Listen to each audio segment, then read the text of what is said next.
చెప్తాను, మాట్లాడతాను కదా, అన్ని మాట్లాడదాం. కూర్చో. పొద్దున్నే చంద్రబాబు గారికి చెప్పింది, జనసేన పార్టీ స్థాపించినప్పుడు నేను ఎవరి జోలికి వెళ్ళా, ఆంధ్రుల హక్కులు తెలుగుదేశం నాయకులంట, ఆత్మగౌరవాన్ని కాపాడే నాయకులంట. మీ ఎంపీల్ని చెత్త కింద కొడతా ఉంటే పార్లమెంట్లో పౌరుషం లేని నాయకులు, తెలుగుదేశం పార్టీ నన్ను ఎక్కువ తిట్టేవాళ్ళు.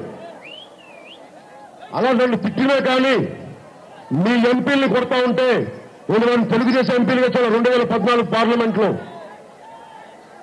రక్తాలు వచ్చినట్టు ఒక్కొక్కరు హాస్పిటల్స్కి వెళ్ళి హార్ట్ అటాక్ వచ్చి ఢిల్లీ హాస్పిటల్స్ లో కూర్చుంటే నాకు ఆవేదన కలిగింది. అరే మా సాటి ఆంధ్రుని కొడుతున్నారు, మా తెలుగు వాళ్ళని కొడుతున్నారు, వాళ్ళు తెలుగుదేశం ఎంపీలను చూడాల, అవి మా సాటి తెలుగు వాడిని కొడుతున్నారు, కొనకళ్ళ నారాయణ గారిని కొడుతున్నారు, ఎంపీ శివప్రసాద్ గారు తోలు ఊడిపోయేలా ఆయన కొరడాలతో కొట్టుకుంటే బాధ కలిగింది. నాకు వచ్చిన కొద్దిపాటి పౌరుషం లోకేష్ కి రాలా, చంద్రబాబు గారికి రాలా.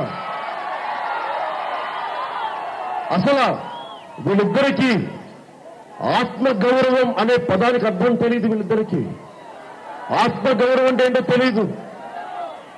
వాళ్ళకి తెలిసింది ఒకటే, అడ్డగోలుగా దోపిడీ తప్ప, అడ్డగోలుగా అవినీతి తప్ప ఆత్మగౌరవం అనే పదానికి వాళ్ళకి అర్థం తెలియదు. ఎంతకాలం చూస్తాం? మాట్లాడితే పొద్దునే మాట్లాడుతూ ఉన్నాను, తెలంగాణలో మా ఆస్తులు దోచేశారు ఆంధ్రోళ్ళు, మా ఆస్తులు దబ్బేసినారు ఆంధ్రోళ్ళు.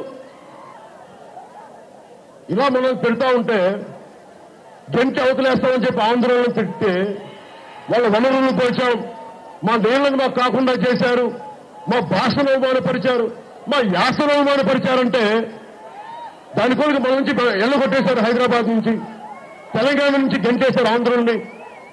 ఉమ్మడి రాజధాని కాస్త, ఉమ్మడి రాష్ట్రం కాస్త ఒక 2 ముక్కలు అయిపోయింది. అలాంటిది ఒక చిన్నపాటి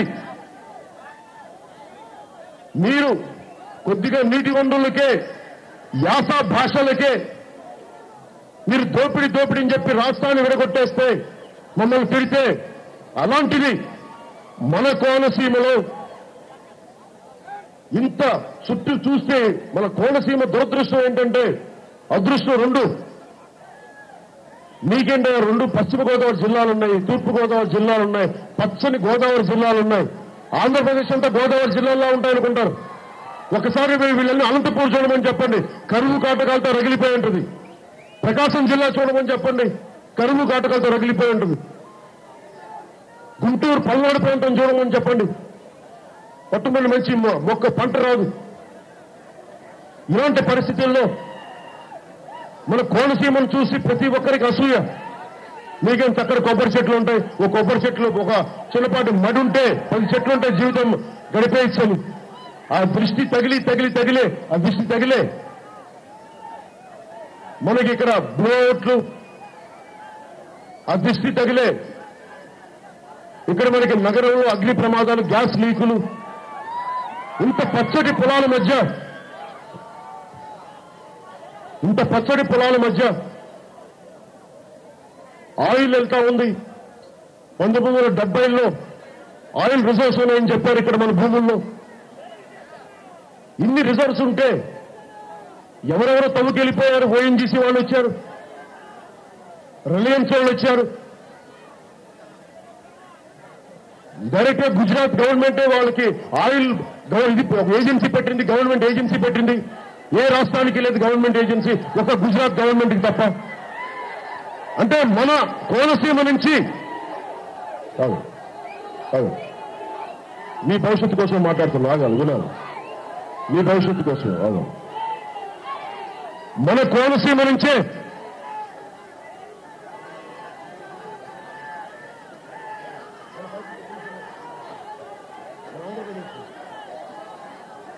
మన ఆంధ్రప్రదేశ్ నుంచి, కోనసీమ నుంచి గుజరాత్